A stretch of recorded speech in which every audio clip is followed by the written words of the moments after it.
So the URL and the QR code, they're the same thing. They go to the same presentation. Is it open? I do believe it's open for view only.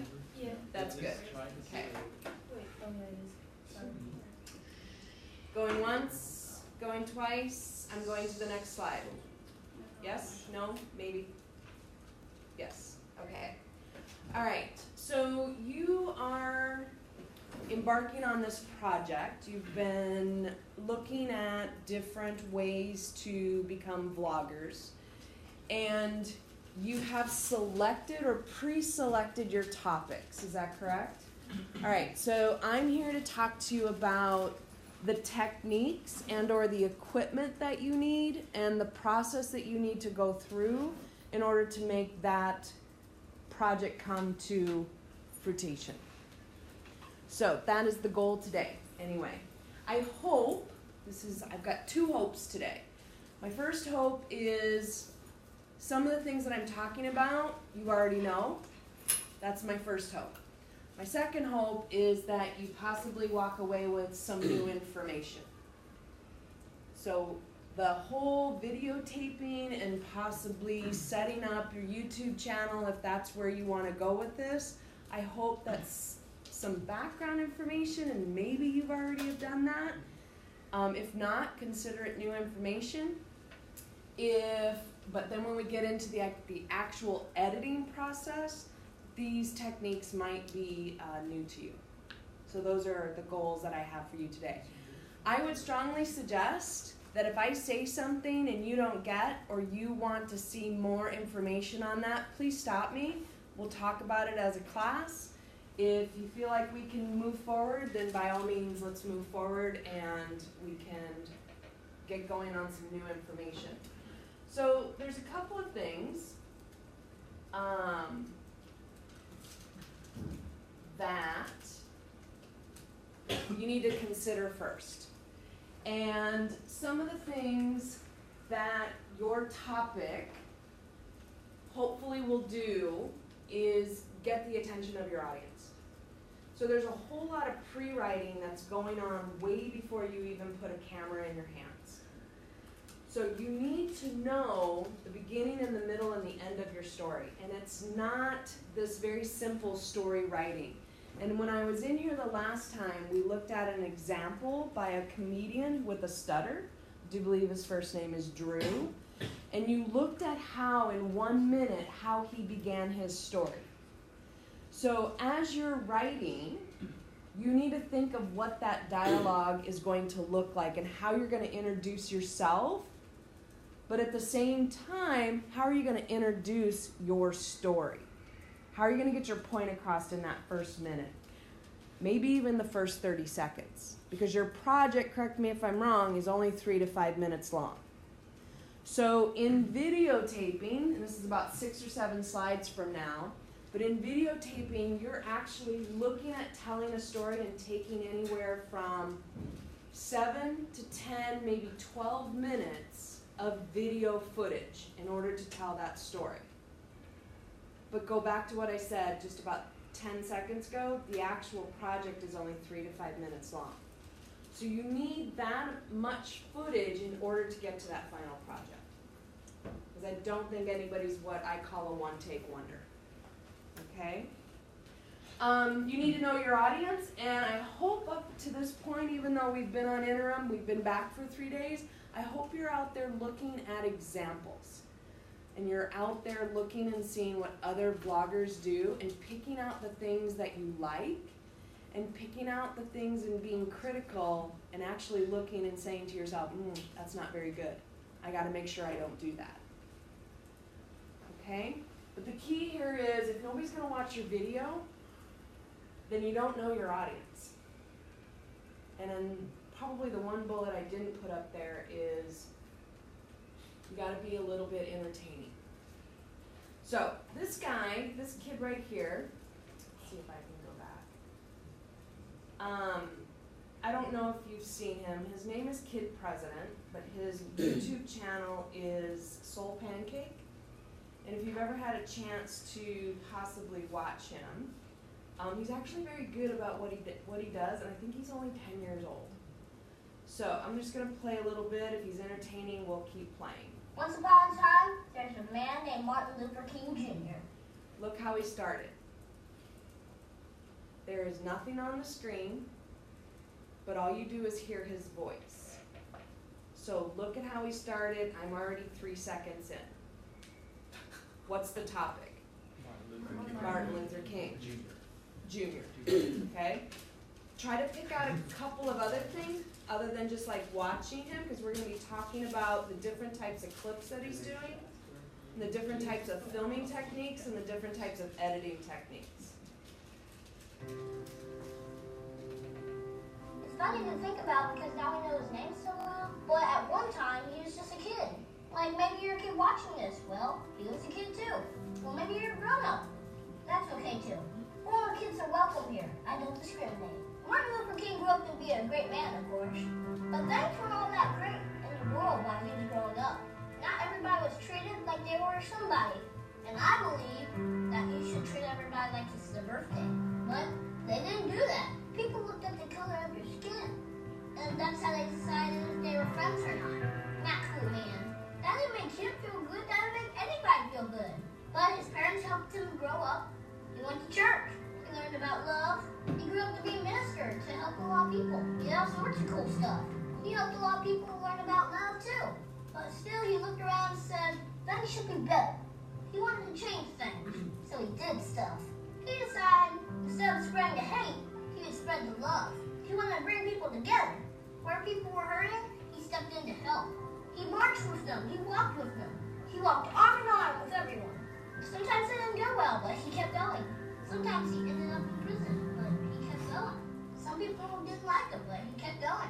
Some days were hard, but he kept going. Love does that, it just keeps going, even when things are dark. And, well, I don't like this part of the story, but things did get pretty dark. Someone who didn't agree with him shot him. He died in April 1968. Now, keep Preston, why are you telling us this sad story? Come on. I know. I'm sorry, but it happened. I don't think that happened. Now I gotta tell you something. When things aren't awesome, it can be tough. And things won't always be awesome, but your response can be. Martin Luther King's response? It was awesome. Today I just want us to think about this. Isn't it cool that we can change things? Like any of us, anybody. He dreamed and he changed things. And he dreamed and he kept sharing his dreams. They became not just his dream, a lot of people's dream. Like this one. I have a dream that black boys and black girls will join hands with white boys and white girls and become sisters and brothers. Okay, I'm going to stop it there. So what are some of the things that you noticed? What are the things like popped out about his video? I love the guy, but I can't hear what he's saying. Okay. The music is really, really loud. Okay, so he needs to adjust his music, all right? So we call that ducking. All right, so he wants to duck his music so that his voice comes out a little bit, and it may just be the speakers as well. Regular cuts. Regular cuts along with these jump cuts, and we're going to talk about those today. What else did you notice? Keeps changing, like zoom in the position of his face. Yeah, zoom in, zoom out. Zoom in, so we call those medium shots and close-ups, right? He probably, and I wasn't in the room when he filmed, but this is my guess. He stuck the camera right in front of himself, eye level. We're going to talk about this. He's sitting at a desk. He has thoughtful planning about what's in the background, because he's kid president, so what's he got in the background? Presidential seal. Sitting at a desk, suit and tie. So he's got that whole thing planned out. Sitting eye level, he's speaking to the camera, right? He made one negative comment, but the comment that he made, and for life of me I can't remember what he said, he made one negative comment, but it was related to what he was talking about, okay? What about text on the screen? Looks like it's like handwritten by a little phone. Yeah, so we've got script writing, and it looks like, and I don't remember the actual name of this type of transition, but it's the one word at a time as he's talking, right? So he's placing emphasis on this quote. Is the theme Martin Luther King Jr.? Kind of. That's his topic.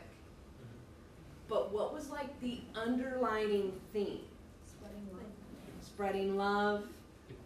If you try hard, you can do anything. If you try hard and you get one door slammed in your face, another door will open. You keep trying. Perseverance. Perseverance. It could get tough sometimes. Tough gets going. Keep on going. Tough keeps. Tough gets going. If the going When gets going tough. gets tough. Thank you. Exactly. So there's a lot of themes. He didn't come out and say those directly. And here the title made us think that the whole thing might have been a history lesson on Martin Luther King Jr., but then he incorporated all those underlining themes in his dialogue. Right? So you all have a topic, and I noticed in the topic list somebody did choose Martin Luther King. And so that's why I purposely showed this video, just to show that, yeah, I'm going to talk about this guy who's a historical figure. However, what were the underlining themes? Love, racism, possibly hate, but on a good take, perseverance. So he was able to incorporate all four of those. That video's there. You can watch the rest of it at your leisure there. Let's try and go to slide 4. There we go. All right.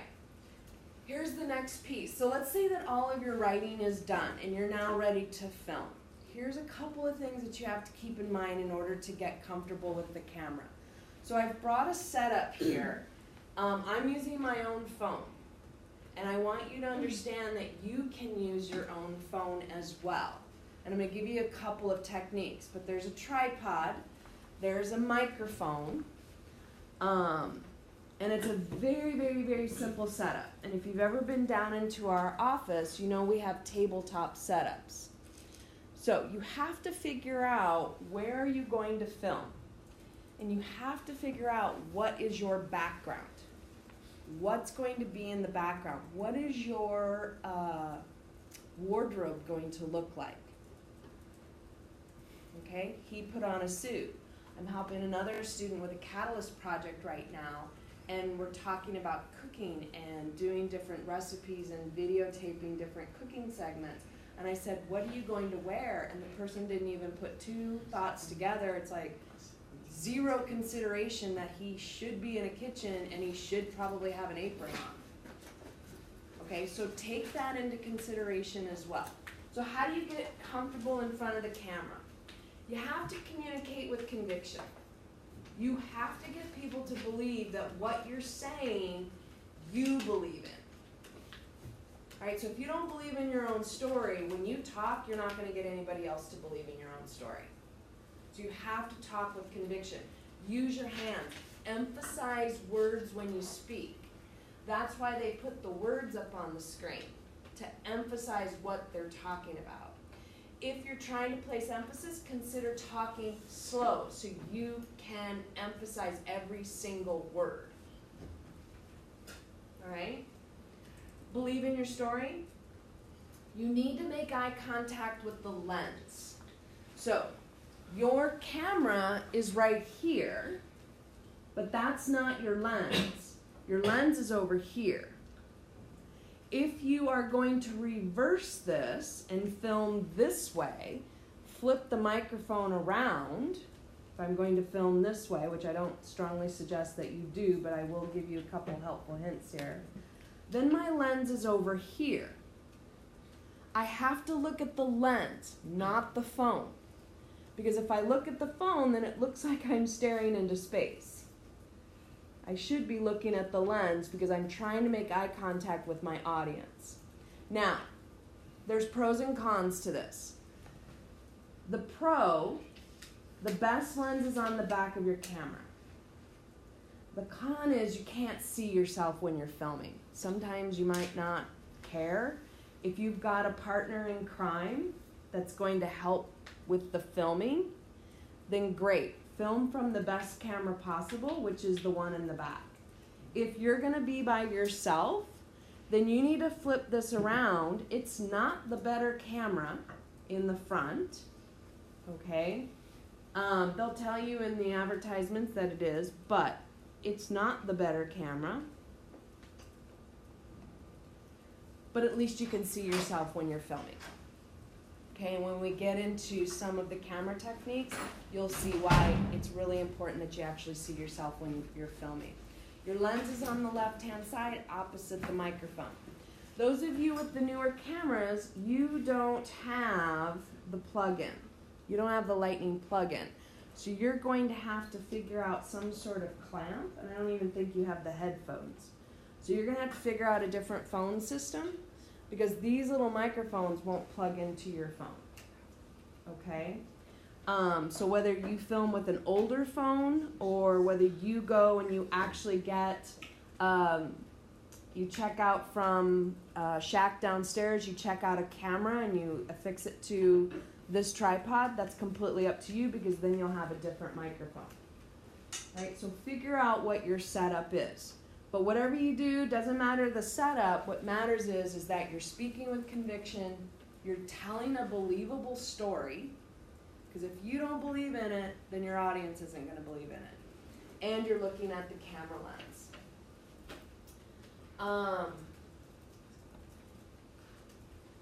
And then this one, take this one with a grain of salt. So he did make a negative comment in that last video, and I'm actually going to show you 2 more where they make negative comments. Negative comments sound like somebody that's like, look, I know I'm going to tell you a stupid story, but, you know, I'm going to tell it to you for your benefit anyway. Okay, that was a negative comment which just immediately probably turned you off, and you don't even want to watch the video. But go back to the example of our comedian last week, Drew, who had the stutter. He was making negative comments, but what was he doing? He was making fun of himself, and it also pertained to the video. So that's when, and he was also swearing. All right, so figure out if those types of words are going to enhance your video, then maybe use them. I don't know what your classroom rules are, but there's a rhyme and a reason as to why you would use the words that you would use. Okay, so he was negative, but he was making fun of himself before the audience made fun of him. So that's why he was doing it. Does negative comments also pertain to your actual content of the video, as in if you're talking about a person? No, I'm actually talking about possibly the opening, where you're making the negative comments because you're not comfortable standing in front of the camera, you are not comfortable with your topic, you don't even believe in your own story. So it's more in terms of presentation versus the content. Correct. Okay. Right. So if they're, like he was just talking about death here a second ago, we could probably say death is negative, right? But it had to do with the video. It had to do with the person he was talking about. So, not necessarily content, but it has to do with being comfortable in front of the camera. This is a 9-minute video. I'm not going to play all of it. I want to play the first 2 minutes of it because he does give some helpful hints of how to get comfortable in front of the camera, okay? In this video, I'm going to share with you 5 things that are going to help you be a lot more comfortable on camera. And we're starting right now. And he does jump cuts as well.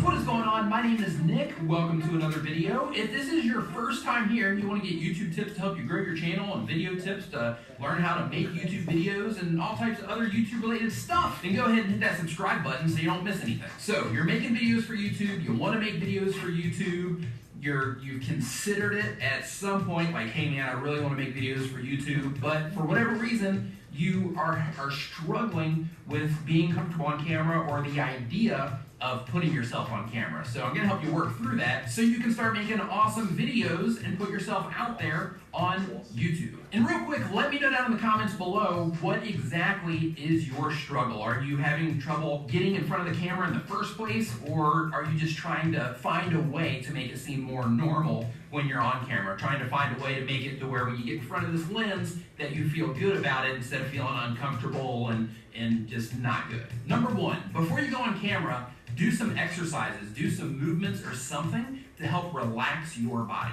Even if you're just going to be standing here like this and you're not going to be doing much moving around at all, it's still important that you relax your body so that you're loose, so that you feel good when you get in front of the camera. I feel good. Na, na, na, na, na, na. Number 2, drink lots of water and practice using your voice before you hit the record button on the camera. Okay, the water for obvious reasons, so that you don't dry out and end up choking and coughing all over the camera. By practicing using your voice, I mean practice talking, maybe sing if you have to. La, la, la, la. But seriously, using your voice, maybe speaking a little bit louder than you normally would, or just practicing on projecting your voice before you get in front of the camera, it'll help you be a little bit less timid once you hit the record button on your camera. Number 3, remember why you're making videos in the first place. This might sound...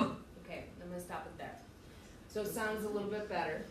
You can see him flipping from both sides of the screen. He's taken thoughtful consideration to his background. But I think he's given some really good advice on things that you can do before you even get in front of the camera. So that third one is practice.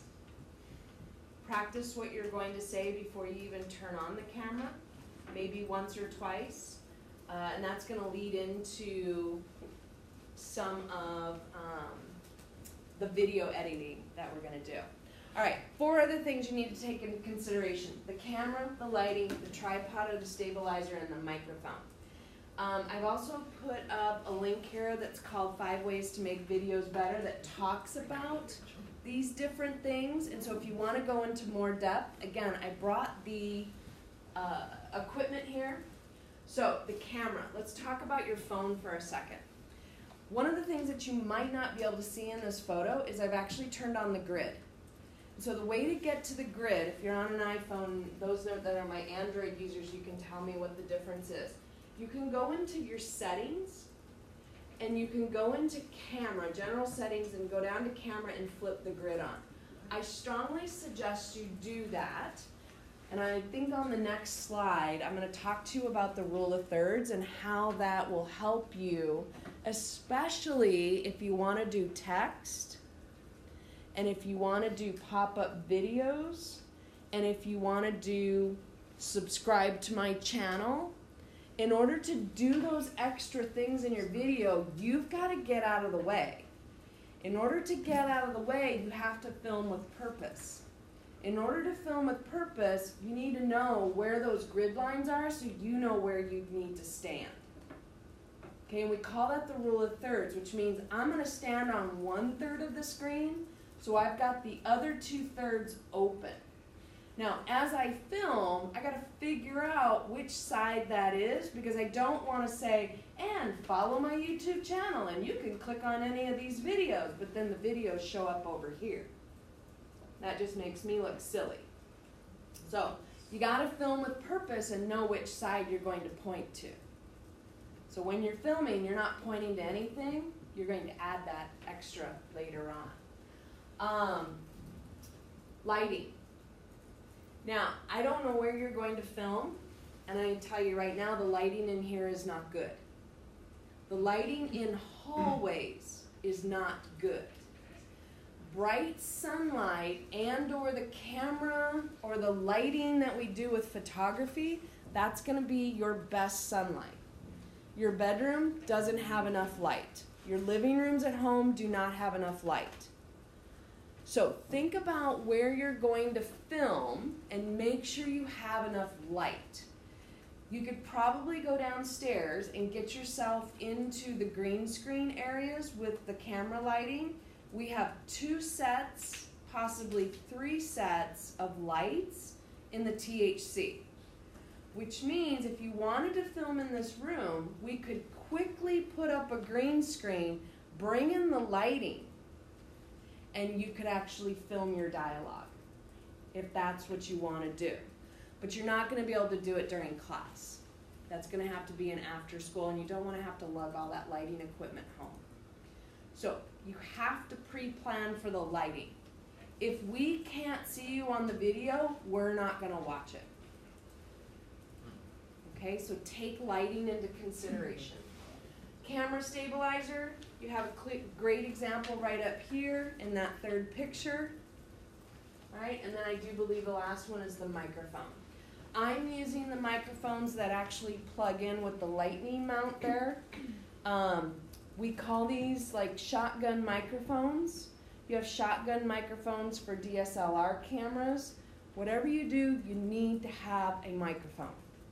Don't try to film with your phone without a microphone. It's just not going to work. You're going to sound like you're in a tunnel. And if we can't hear you, very similar to what you said about Soul Pancake, who was lisping all over the place, it was very difficult to listen to him. However, that's part of his personality. So the lisping is what he does in all of his videos, but he still is difficult to hear. We have what's called lavalier microphones, very similar to the one that I'm wearing right here. This is a microphone that's going to the swivel because I'm recording what I'm doing at this moment. So we have lavaliers that connect to your phone, and so if you're not going to do much movement, you could wear a lavalier. I do believe we have one Bluetooth microphone. So you would Bluetooth connect it to your phone, iPad, and you could actually hold the lavalier right here with a Bluetooth connection. I think that's the only one we have. All right? Questions on equipment? I have a question.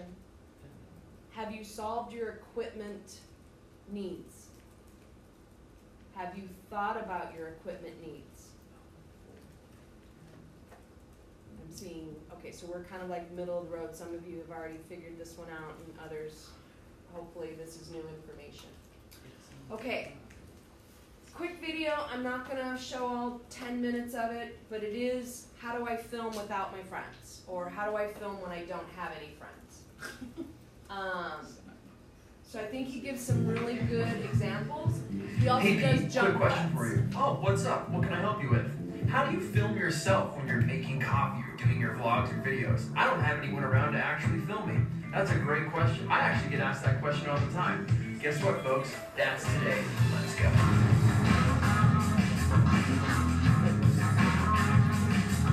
What's up, everybody? Peter McKinnon here, and welcome back to yet another tutorial, another video. And today, you heard it, we are talking about how to film yourself, specifically when you have nobody around to help you. Hello? Hey, what are you doing right now? Working on some videos. Can you help me come film something? Sorry, I'm busy right now, I can't. Okay, thanks, I love you, bye. Hey, man, what's up? Hey, buddy, how's the family? Hey, you're good. Good, can you come help me film something? I can't today, I'm busy, but, yeah, busy just fine. No problem, I love you anyway. Okay, bye. Okay, yeah. Hello? Hey, I missed your face, what's going on? Not much, how are you? I'm pretty good, can you come help me film something? Oh, I love you, but I'm busy today. You're busy? Yeah, sorry, man. Nah, it's okay, I still love your face. Okay, bye. Bye. Thanks for choosing Domino's. Stay on the line here, our great money-saving specials. I'm Rusty. Domino's gonna help you. Does anybody there know how to use a camera? You don't have any friends that know how to use cameras, or if you do, they don't live close, they're too far, but you've got a creative idea you want to execute, and you just need to know how to do it the best you can with only yourself. Here's how to do it. All right, we're breaking this down into 3 points. Point number 1, the gear that you need. Number 2 is going to be the camera placement and creativity. Number 3, I'm going to call pacing. So let's jump into number 1. The things that you use, the things that I use, are as follows. Now, quick disclaimer, I'm going to base some of this video off of the B-roll segment that I used in Wednesday's vlog, which was me making coffee, which was very well received, by the way, so thank you very much. Had a super fun time making it, and this is how I did it and the things I used to do it. Number 1, Joby tripod. Obviously goes without saying, you need some way to mount the camera if you are going to be in the scene doing something. The camera needs to be somewhere. So a tripod, a Joby tripod like this is great because they bend and they flex and they wrap and, you know, awesome. If you're shooting on your smartphone, you can use a Joby one that is specifically made for smartphones to mount, so that is an option Joby's as well. on top And then of what this I one like to right here. use is a friction arm. And we've talked about these in videos before. This friction arm has a nice super clamp mount on it, which means I can mount it to the table, and then I can mount my big heavy camera to We don't this have any plate of these. here. These are made in all sorts of different shapes and sizes. I'll link a few different options below. This is just the one that I like to use because it's super heavy duty. And the best part about it is when you undo one clamp, all the different joints move. So you can really move this around any which way you want to get that optimal angle. as much as I'm not the biggest fan of GoPros, they are an invaluable asset for being able to fit into weird, awkward places to give you that nice eclectic mix of shots that you can't stick a massive heavy camera like this in. So that brings us to point number 3, which is camera placement. Finding the most obscure, unique angles to tell your story that people don't usually get to see things from. What do I mean by that? Well, when I'm pouring water into a Chemex, what would look cool? If that lens was looking up at me pouring the water into the Chemex. What do you use for that? Use a GoPro for that. And a fun fact, that shot wasn't even a Chemex because this wouldn't fit in the net. So I just grabbed a different glass jar, put this in, shot back, cut it together. It was only in frame for like 2 seconds, which means it goes over most people's heads. No one's the wiser. But now everyone's the wiser because I just told you what I did. Doesn't matter. Fresh perspectives. That's what we're going for. Finding those weird, uncommon places to mount and clamp your camera. Don't just think dead straight. Don't just think from the side. Don't just think overhead. Those are great angles to have, but how can we get weird with it? How do we put a long lens on, mount it behind the monitor so it's just peeking through the hole of the glass where you would hold it so that only the one spot of focus is where the coffee's pouring out? Get weird, get creative. That's the most fun aspect of this entire art form that we do. We can do anything we want, so take advantage of that. Now the third and final point is pacing, and arguably the most important in my opinion. Now you see, pacing is going to help us distract the viewer from realizing that that camera isn't just locked off on a tripod. That's what we want to avoid. Having a camera on a tripod that's just filming one angle for 10 seconds, then maybe it moves to the left, films it again for 10 seconds. That's a dead giveaway, it's boring, there's not enough happening. If you look back at that coffee segment that we shot for Wednesday's vlog, things kept moving. Moving from shot to shot to shot. The angle was changing from above to the side, forward, underneath, through the handle of the mug, inside the Chemex using the GoPro. We're using all these different tools. We're using our creative angles and we're pacing them nicely through an edit, mixed in with some handheld stuff so that you get some movement in there. And that's essentially it. That's how I build my scenes. That's how I film myself. These are the things I use to do it, and those are the techniques I keep in mind when I'm actually filming. If I had to give one last bonus point, which is the glue that kind of brings everything together, is finding the right music track. It seems a little bit out of left field going over all this stuff, but if you notice, that coffee stick... I'm going to stop there because I got a whole slide on music that he's going to talk about. So you can come back and you can watch. Any takeaways from this one? Make sure the movement isn't static. Make sure the movement isn't static.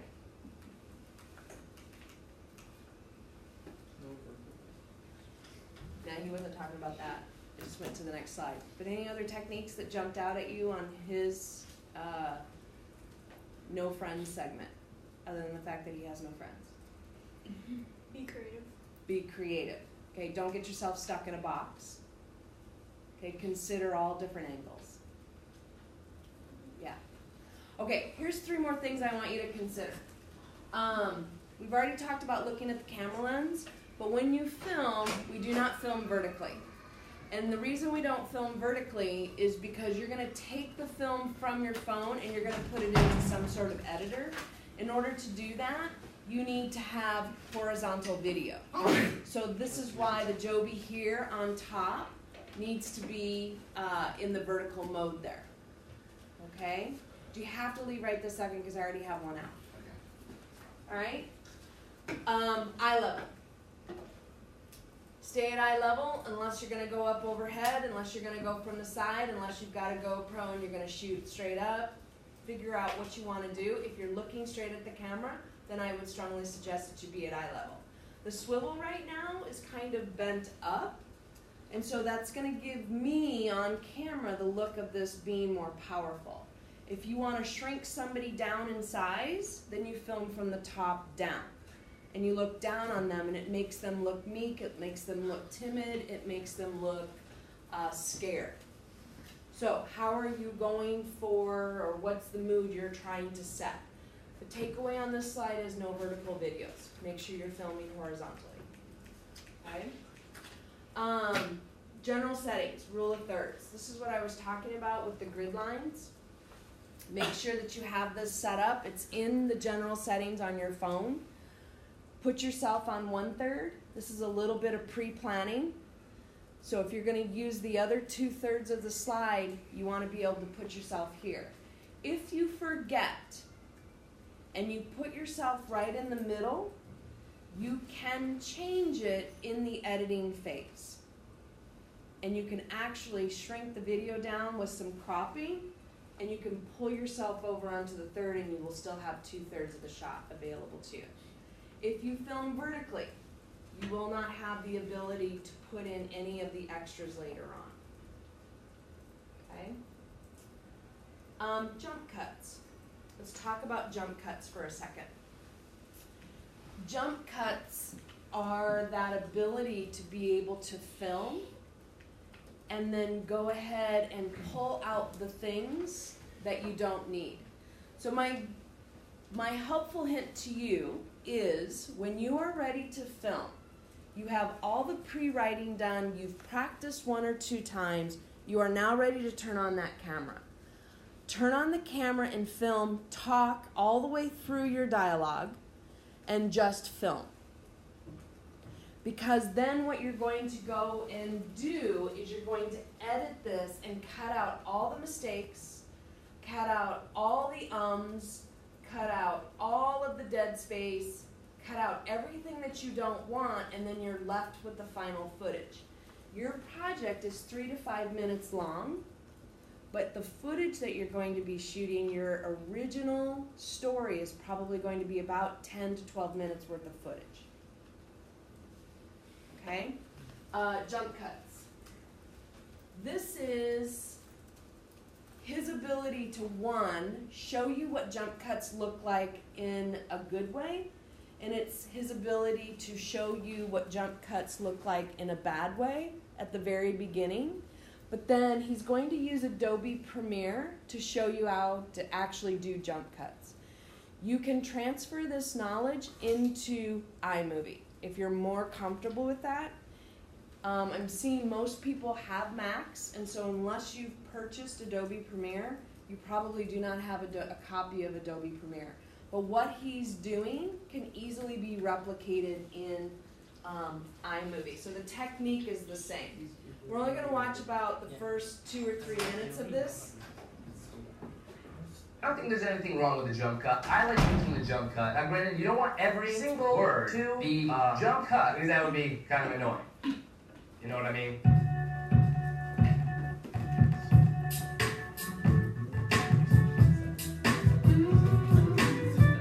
So there's your catchy music. What's up, YouTube? It's your boy, B-Mac. You have to bear with me today. I'm still feeling a little bit of a cold, but that doesn't mean the hustle stops. New daily video, let's go. Today we're going to go over a very important part of my videos, the infamous jump cut. I'm going to take you inside my video editor to show you exactly how I make my jump cuts in my videos, what I think is the professional way of utilizing the jump cut, and how it can improve the overall flow and production quality of your video. So first things first, why the jump cut? It's no secret that there are thousands of people, thousands of YouTubers who enjoy using the jump cut, and then you have thousands of people who absolutely hate the jump cut with a burning passion, made it very well known that they hate it in the comment section of some of my videos. Personally, as you can see from watching my videos, I use the jump cut a lot. I think it helps out with the flow of my videos. I think it helps maintain a level of energy. I think it kind of adds to the production quality of my videos. And since we live in a day and age where everyone's attention spans are like 0.4 seconds, it kind of helps to cut out the ums and the buts or the dead airtime of your script or your videos, so that you don't have just like empty space. Like, people want to stay in tune to your content. Jump cuts could technically help you achieve that. So I don't think there's anything wrong with the jump cut. I like using the jump cut. Now granted, you don't want every single word to be jump cut, because that would be kind of annoying. You know what I mean? So don't be afraid to use the jump cut, but at the same time, don't overuse it. There are a few little tips, tricks, and secrets and advanced techniques that I figured out with the jump cut along the way. It makes the jump cut seem a little bit more natural, smooth, more professional. So let's jump into my video editor. I'm using Adobe Premiere to edit my videos. Sign up for a free trial of Adobe Premiere, or for more information on Adobe Premiere and the entire Creative Cloud suite, you can check that information out in the video description box below. So into Premiere we shall go. Alright, so here we are in Adobe Premiere Pro. I have this footage over here from a motivational video Monday that I uploaded to this channel. And as you can see, there is a lot of dialogue here.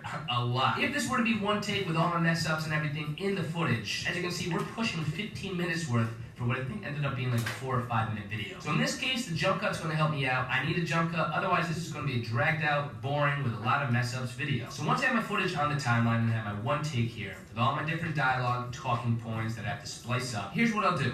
I will go through to each individual section here where I have something I'm saying, and I will splice out the dead air, like we have right here. All these areas where I'm not saying anything, or if I'm looking at my script or thinking about what to say, maybe a mistake right here. I'm gonna cut out all that space in between. And how I do that is pretty simple. I'm gonna start to go on my timeline. I'll start from the beginning when I'm editing my own videos, but for the sake of demonstration purposes, I'll just zoom in here on a random section. I will use the mouse keys to scrub through until I get to the very front of that dialogue clip. The minute I hear my voice talking, I'm gonna go over here, click the blade tool. Make sure you have the snap tool turned on as well. I scroll in, you'll see that I'm gonna make that cut right there where the dialogue starts. Right there. And then I'll usually listen, scrub through until I'm at the end of that dialogue. And right where I stop that dialogue, that's when I'm gonna make another cut. Go over here, use the blade tool again, and make another cut. I'm gonna repeat that process for the next dialogue portion over here. I use the arrow keys. As soon as I start hearing my voice, go over here to the blade tool, make another cut. Only for viewers to find out, maybe. And I will repeat this process for the entire length of this footage. There's another cut right there. And rightfully so. There's another cut right there. I don't know what I'm talking about in here. Something. Ranting about something. And I'll just keep going along making these cuts. Eventually, if you get pretty good at it, you don't need to get real exact with the mouse. You can just start doing cuts like the...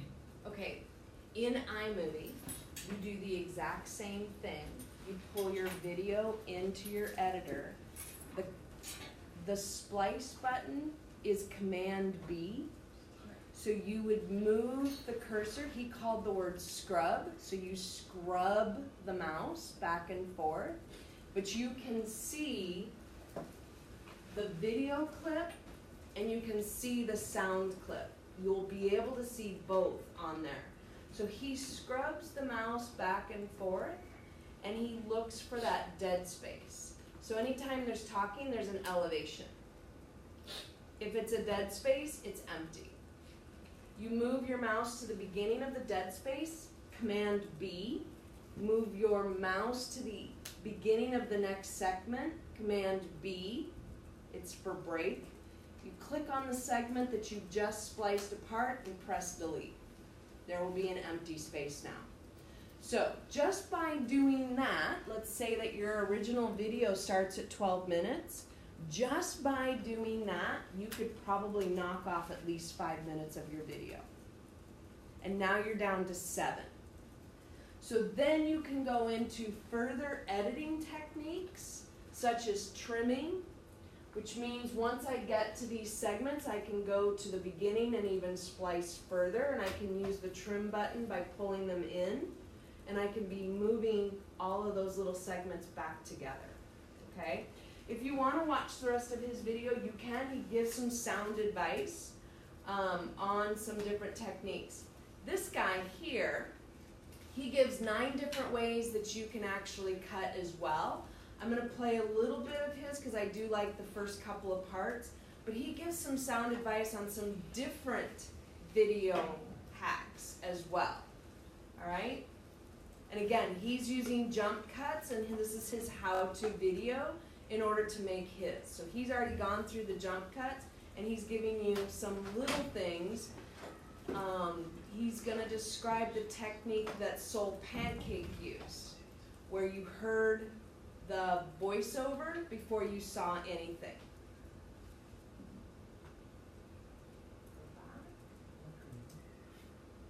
Cornet. He actually did a very good one as well. There we go. Let's talk about editing. Editing is taking all that you went through in production, from the perfectly lit shots to the awful takes you never want to look at, and turns it into a story worth watching. And which program you decide to edit on doesn't matter. It's about finding your voice. And that's what I want to talk about today. You see, there are a few cuts that you can try out that add a whole lot more weight and meaning to your video. Let's call it 9 essential cuts every editor should know. First things first, let's kick it off with the basics. It's going to be your standard shot. Now this is exactly what it sounds like. It's going to be the end of one scene and the start of another. It's just putting 2 clips together, no flair, no fuss, no added meaning. Number 2, my personal favorite, the jump cut. It's going to be just that, to jump around a scene with the intent of speeding up time. Now this can be done for comedic effect, but also as a way to simply demonstrate the passing of time. Usually it's going to be taking one long take, cutting it up throughout the middle, and then putting it all together into one piece. Cut number 3, the J cut. So you've actually seen the J cut way more than you realize. It's just simply leading into the next scene with the audio like this.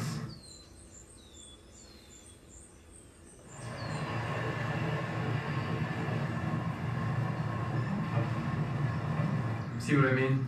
So this cut is as simple as it sounds. You just drag the audio clip from the next clip over on top of your current clip. It's a good way to kind of segue into the next scene, change locations, and let the audience know what's about to happen. So this brings us to the L cut. The L cut is exactly what the J cut is, flipped. So my audio right now will take us into the next shot. So the L cut is actually absolutely essential for conversational scenes because you're going to have two characters, one of them is going to be saying something, and then you're going to cut to the other character as that first character is still talking. That's an L cut. Perhaps the most common cut that you're going to be taught in film school, and then now that you know it, you'll see it everywhere, is cutting on action. So it's basically exactly as it sounds. You're going to cut when... Okay, I'm going to stop there because now he's going to talk about some advanced ones. But I think those first 3 you can utilize for your project that you've got going on there. Okay, I put this here. This is one that Mr. Kernay has put together, and he's talking about a rhetorical, creating a claim, but he's doing jump cuts as well. So the reason I put this here so that you can see the before and after, number 1, vertical video. So we don't want vertical video. Before he filmed, it's like 1:07. By the time he applied all of the jump cuts and the editing, he got it down to 27 seconds. So more than half. So that's why I'm saying to you, if you're going for a 3 to 5 minute video, consider doubling the amount of footage that you gather so that you at least have some substance there and you can create your video. You can watch those on your own. Music. I strongly suggest that you use music. So you've got a couple of things that you need to do. One, you should probably start off with some sort of catchy tune to gather somebody's attention to watch your video. You need to take into consideration copyright. So try not to go out to YouTube and gather some top 40, top 100 song, top 50 for the week. Because what will happen is if you do try to put it up on YouTube, you're going to have copyright infringements. You can use up to how many seconds of a video if you're going to do that way? How much of a song can you use for educational purposes? 0 and 4. It's 15 to 20 seconds before it would be taken down. So I've got a couple of suggestions here. One, iMovie. If that's what you're going to use, go ahead. Is that 15 to 20 seconds continuous or overall? Overall, okay? iMovie has some built-in sounds. So some of those sounds are for effects. You've got cymbals, you've got explosions, you've got all different kinds of things in there that you could explore. You also have music. So if you're just looking for a very, very simple opening, depending on what your theme is, you've got quite a bit here. Audio blocks, that's copy-free music, so you could actually use that. You've got Creative Commons. You have YouTube instrumentals. So if you have a favorite song, you could actually go out and search for it on YouTube, but look for the instrumental. And those usually allow you to be copyright free because it's not the actual artist that's doing the instrumental, and it's usually different instruments that are taking place there. But whatever you do, I would, even though those are copy free, I would definitely cite your sources. And I think what I saw in your assignment that you needed to list your sources at the end, correct? Yeah. Okay. I thought that's what I saw on your rubric.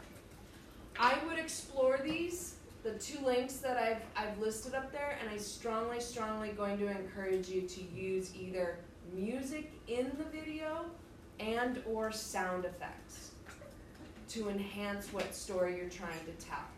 So again, 2 links there to some different sounds, but also explore, there's an audio link in iMovie, explore what iMovie already has. And you might be able to save yourself a lot of searching time just because there's some built-in things right here. Okay?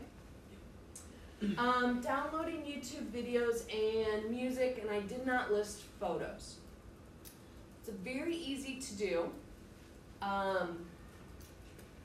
Miss Baisley told me that this is one thing that you wanted to be able to do, because I think the last time I was here she told you that you could use existing video clips and existing images in your project. Alright, so I don't know if this is new information to you. I've done 4. I usually have like 2 or 3 converters that are in my back pocket because I never know when they're going to be shut down. You have paid subscriptions to some. These just happen to be a couple of free ones. I'll just go to this one. I think it's the second one. I like this one the best. And the only reason I like this one the best is because I can take a YouTube video, and when I plug in the URL, I can download it as an MP4, which is the video, or I can download it as an MP3, which means it'll rip the video out and just leave me with the sound. So go back to what I said before about going out and trying to find an instrumental. If you can't find anything in the audio section of iMovie and you do want to go out and try to find something, search for that instrumental video, and then this converter right here, it's the second link up there, will allow you to not only get the video if you want, but you can also get the MP3. Right? Then you can slip it into your soundtracks when you're editing. So you can explore these, but that's a nice way to get some of those extras that you want. Please cite all your sources. Again, you should be able to cite a YouTube link as well. Video extras. So how do you put text on your video? So there's a couple ways you can do it. You can actually go into and create yourself a free account with Filmora. Filmora is a video editor strictly for putting text on your video. And so you'll be able to get all kinds of features and all different kinds of fonts. The second one you can do, which I am actually going to spend some time in today, but you can go into the YouTube Studio Editor. I want to show you both of these. This first one is Filmora.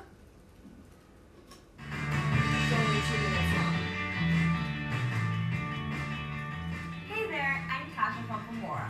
Looking for a quick way to make a point stand out? Consider adding some text to your videos. It's easy. I'll show you how.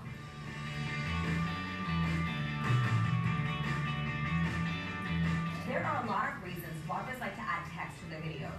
If you want to really make sure something stands out to your viewers, then having words appearing next to you on the screen can help.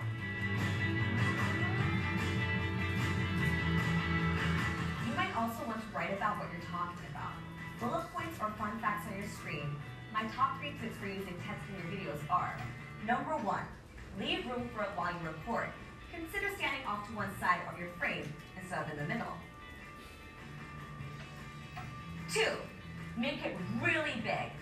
Any text you use should be big enough that someone watching your video on a smartphone can read it without squinting. Number 3, don't overuse text.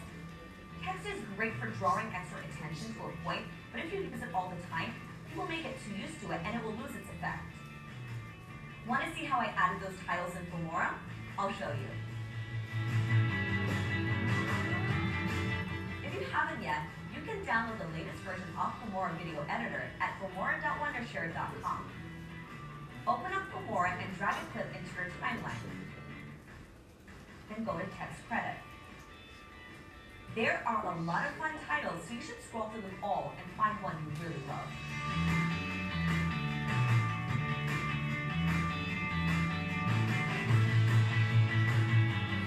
I already know I like this now, so I'll drag it into my timeline. Now I'll go into a text editing to adjust it. Besides putting in my own text, I'm going to move my title so it's next to me and make it a bit bigger by dragging this little blue square.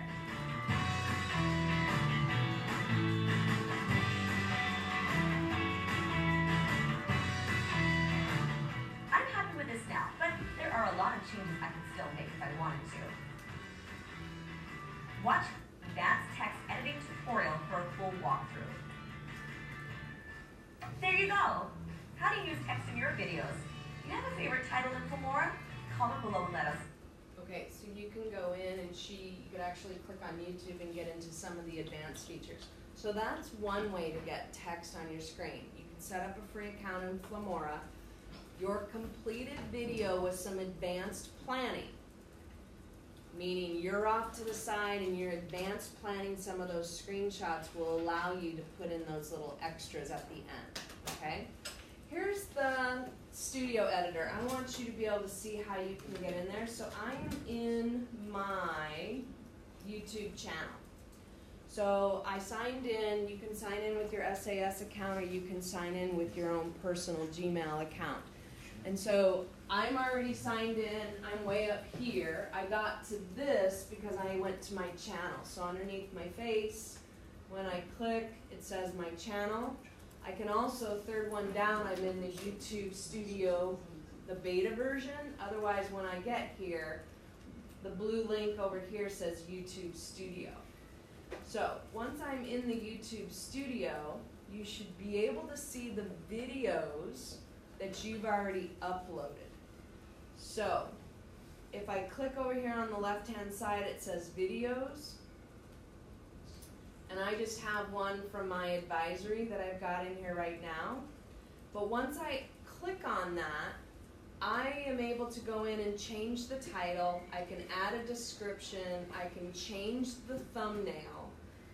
But I've got this editor over here on the left-hand side. And so once I click editor, I can now go in and start doing those editing features as well as what the programs before I was showing you. So this is a very simple editor. I can go in and scrub again and cut out some of those features. But what I like about this is you can do that end screen. So as long as you have 25 seconds at the end of your video, so that's where it pays to put in that little extra something something at the end of the video where you see people jumping around and doing silly things sometimes. As long as you've got 25 seconds left, you can continue the music underneath, and that's where you see subscribe here or the extra videos that they have playing. So if I click add end screen, you'll see it pop up, and these are all my options that I have. So I can do blank, I can do the subscribe button, which will be in the circle over here, and then the next video that's in my playlist will come up. So those vloggers that are out there that have numerous videos, they add this end screen, and this is how the end screen, so this is how they can get people to go into their next videos. Because they put them right there on the screen for them. Very, very easy for the last 25 seconds. You can have different layouts, completely up to you.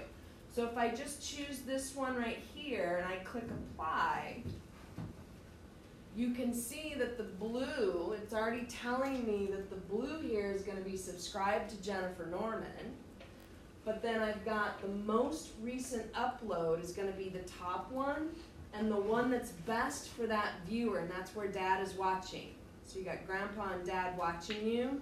That's where they're spying on you and saying, okay, you clicked here, so I'm going to give you this suggestion, and I'm going to make you watch this video. All right, simply by choosing that layout, the rest of that will come into play. And that will be the last 25 seconds of my video. Alright, so there's a little extra something that you can do with the text and then the last 25 seconds of your video. If you don't have any videos on this blog, that's fine, and if you're not going to post it on YouTube, then just kind of forget this little option here. But again, it's in the YouTube Studio Editor, okay? And you can look at the different ways that they have chosen to do that. Another thing that we have available to you is called Adobe After Effects. So if you have looked at some of the SAS videos that our communication department is doing, they're doing this segment called 60-second selfie, and they're posting them up on, I do believe, the SAS Instagram page. They also may be up on the SAS YouTube page. But they're using Adobe After Effects for all the text that's going on those 60-second videos. And all it is somebody standing on screen for 1 minute introducing themselves, and they're answering a list of questions from what's my favorite food to what current book am I reading. And it's 60 seconds introducing somebody from the SAS community. They're using Adobe After Effects. We have 7 licenses available if you want Adobe After Effects and you want to explore it. I did not put any links up here, and I didn't because we only have 7 licenses and I don't have one for everybody. But if that is something that entices you and you think it's something that you could use in other classes, or you are already an experienced vlogger and you really want to take this to the next level, let me know and we'll get you set up with a free copy. It's like a $500 piece of software. And if you can get the suite package, I mean, it's a very powerful piece of software if that is something that is of interest to you. Okay? I put a little extra something at the end here. I've just got a couple of other little things that you can look at. I thought this lady here, she has like 3 million people that watched her video, and all she's doing is talking about what's in her handbag. So, a very ridiculous topic, but yet she's got 3 million views. So, it's amazing what people can talk about. But she does it in a very, very entertaining way. And I think her dialect makes it, just kind of adds to the video. Can I answer any questions?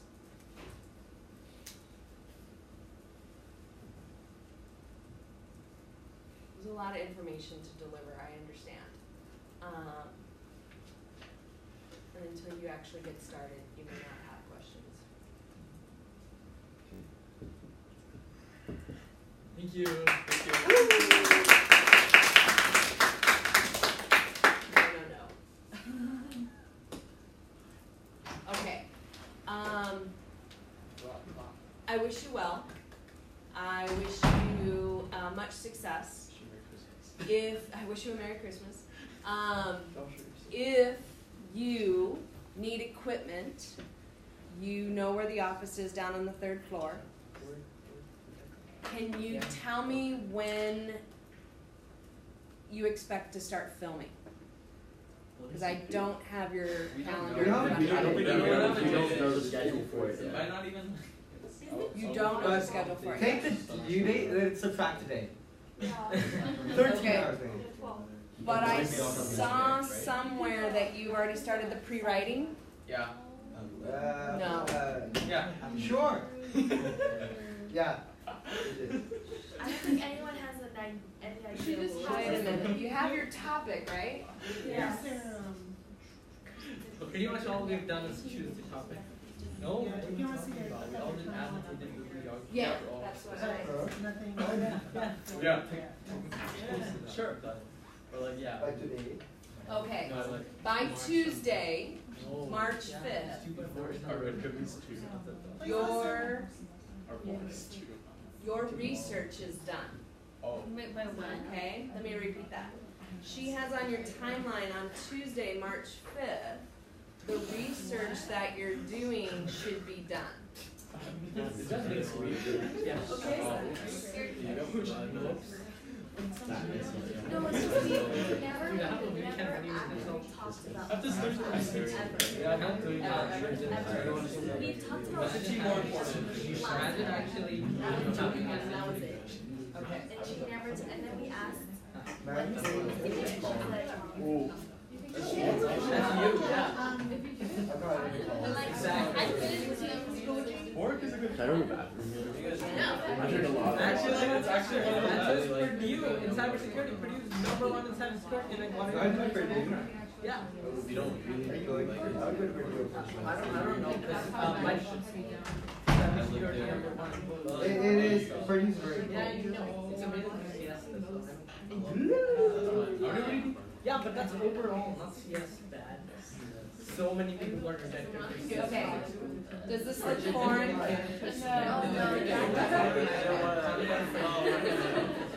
Ladies and gentlemen, please pay attention. Oh, my apologies. Alright. Does this look foreign? Slightly. Okay.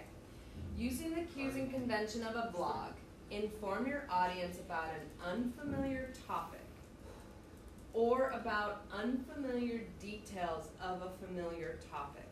So I think Soul Pancake did a great job of informing you, taking those 4 themes and weaving them into a topic that somebody already knows about, which is Martin Luther King Jr. So the way he did it, I'm not going to say is fantastic and perfect. I'm just saying that that would be a really good example of that statement. Your vlog should help them see the relevance and or connections to this information in their lives. For example, how might this influence their existing options? Why is knowing this important? This can be done in your conclusion as well. All right, so here's your expectations. So this is what I was talking about, your resources and the writing. Research should be done by next Tuesday. So the vlog expectations, this is where I was getting the 3 to 4 minutes or the 3 to 5 minutes. It's actually 4 to 5 minutes.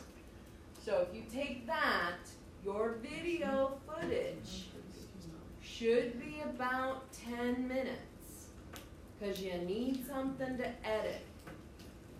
And the only reason I say 10 minutes is because I've never actually seen anybody videotape without mistakes. You would have to be a complete expert in order to get through that. This is what I was reading, your due dates. That's where I was getting document your research here and in a format of your own creation that is easy for the reader to understand and follow. Does that mean the entire research is done, or does that mean we get time on Tuesday to do the research? I'm going to go with she wants you to move forward. I think as soon as you have this done, you should be able to start filming. Just let you know, on Friday. Guys, can you stop talking? Friday, this is what I have for my lesson plans for you. You'll have the whole block to work on your blog research and forward. Easy. Then we got it. Let's start on Friday. Then we'll have it by Tuesday. Yeah. Start on something. Start Monday. And here's your topics. This is what you've already turned in, correct? Future and volatile. Is this correct? Yes. I might change my topic. Alright, so probably what I presented to you today is a little bit premature because you're not really ready for it for about 2 more weeks, like probably right before spring break. However, you now have the resources, and I'm hoping that you'll do some pre-planning so that you don't have to film so much there. Questions for me? What do we do if we're interested in After Effects? If you're interested in After Effects,